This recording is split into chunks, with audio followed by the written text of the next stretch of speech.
Olá, meninos, tudo bem com vocês? Eu espero que estejam bem e tendo também um feliz sábado. A lição de hoje, de número 5, tem como tema o semeador da Galileia.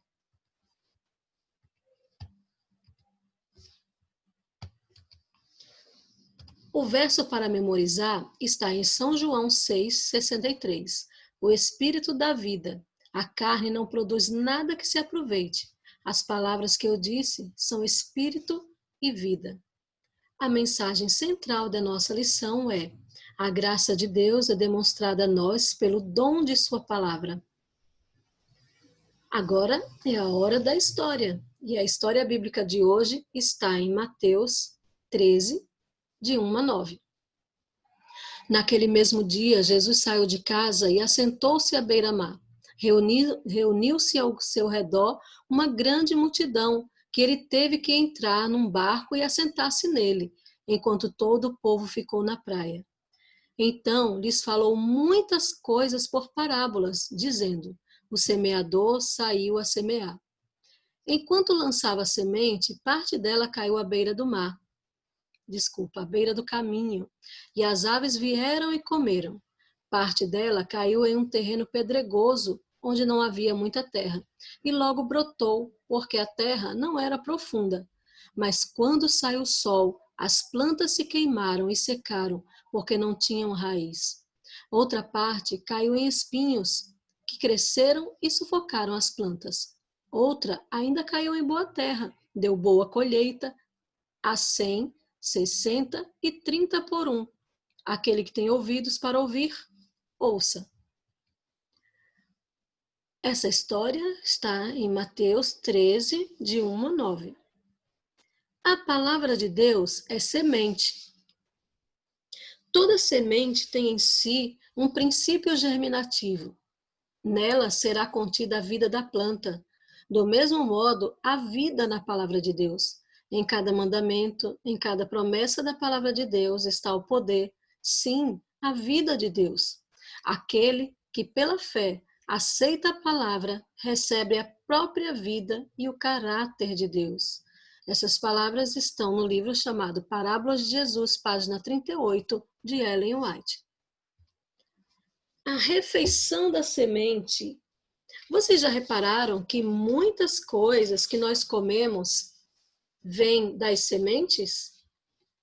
As sementes que nós comemos, como aqui, ó.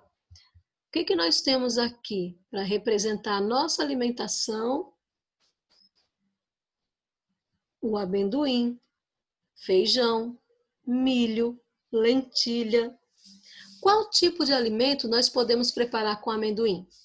Podemos preparar patê, pão de amendoim, podemos preparar doces. E o feijão? Feijão em caldo, não é? Feijão tropeiro. Podemos preparar sopa de feijão e muitos outros alimentos. E com o milho? Milho tem o cuscuz, tem a pamonha, tem o mingau de milho. Tem muitos também, muitos alimentos preparados à base de milho. Com a lentilha, nós podemos fazer salada de lentilha, podemos fazer a lentilha cozida como a gente faz o feijão e muitos outros também. Vamos analisar um pouco os alimentos que comemos. Muitos deles, como eu já disse, são plantas. E olha só, vocês estudam e sabem quais são as partes da planta. São folhas, caule, flor, frutos e raiz. Olha aqui o exemplo. De algumas folhas, nós temos o alface, a couve, o coentro.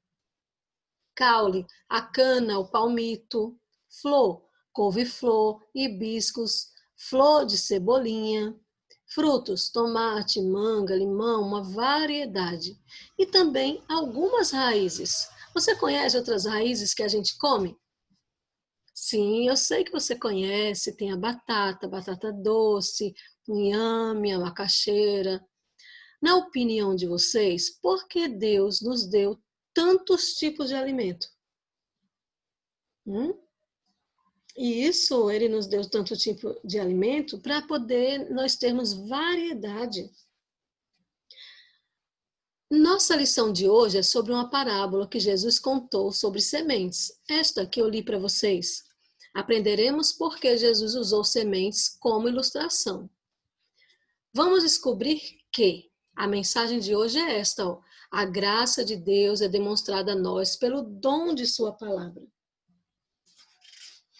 A lição deste sábado fala de uma parábola que Jesus contou sobre um fazendeiro que estava plantando sementes num estilo que era comum em sua cultura. Veja se vocês podem descobrir a lição que Jesus queria que seus seguidores entendessem. Ai, que lugar lindo! Vocês já estiveram num lugar assim? A praia, né? Ah, eu também. Muito lindo. E certo dia, Jesus e seus discípulos estão caminhando lado a lado no mar da Galileia. É um dia lindo e maravilhoso. Multidões de pessoas se empurraram, tentando conseguir uma boa visão do seu amável rei. As pessoas doentes empurravam as outras para poder aproximar-se de Jesus, esperando que fossem curadas. O aperto da multidão é tão grande que Jesus finalmente tem que parar.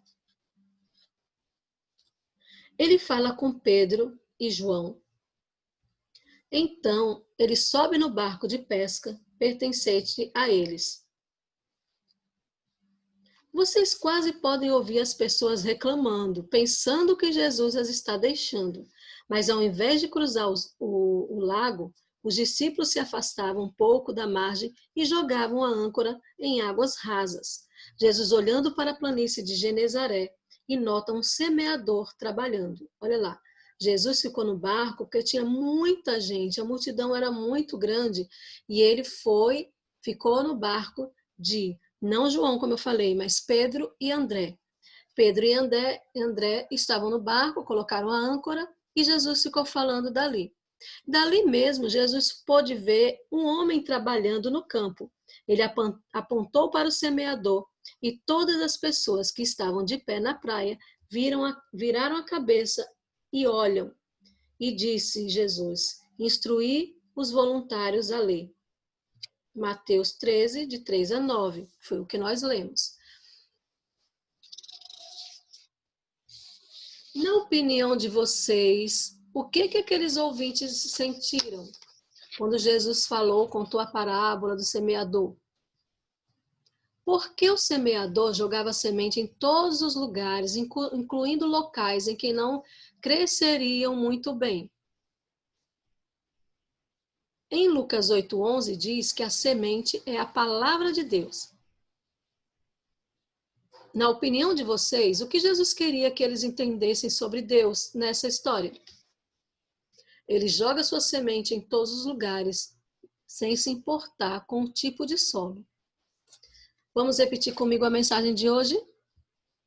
A graça de Deus é demonstrada a nós pelo dom de sua palavra. Frequentemente, quando essa parábola é estudada, o enfoque é sobre os 4 tipos de solo em que a semente cai. Hoje, nós focalizaremos o trabalho de Deus em semear a sua palavra em todos os lugares. O que vocês aprenderam sobre essa parábola hoje? Vamos repetir juntos o nosso verso para memorizar?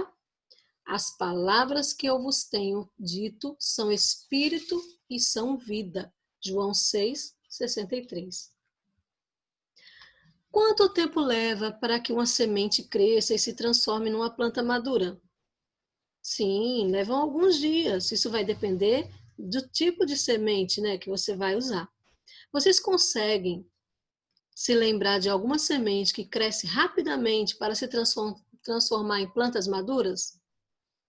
Muito bem! Na escola a gente sempre faz essa experiência do feijãozinho, coloca a semente no algodão ou numa terra e com o tempo vai aparecendo uma folhinha, outra folhinha, até ela crescer e se transformar em planta madura. Vocês se lembram de alguma planta que demora muito, muito, muito para amadurecer? Existem várias, né? O coqueiro, por exemplo. Outra lição que podemos aprender dessa parábola é que Deus é paciente. Ele não busca resultados imediatos. Ele sabe que o crescimento leva tempo. Deus planta a semente da sua palavra em nós. E o que nós precisamos fazer? Olha, aqui temos uma atividade. Você vai precisar escrever em um coração como este. Você vai desenhar em um papel, um coração, e vai escrever essa frase: Deus plantou sua palavra em mim, eu a estou deixando crescer. Você vai enfeitar esse coração com sementes e vai tirar uma foto e mandar para aqui, para a tia Carla, tá bom? Fiquem com Deus, tenham uma boa semana e não esqueçam, estudem a palavra de Deus.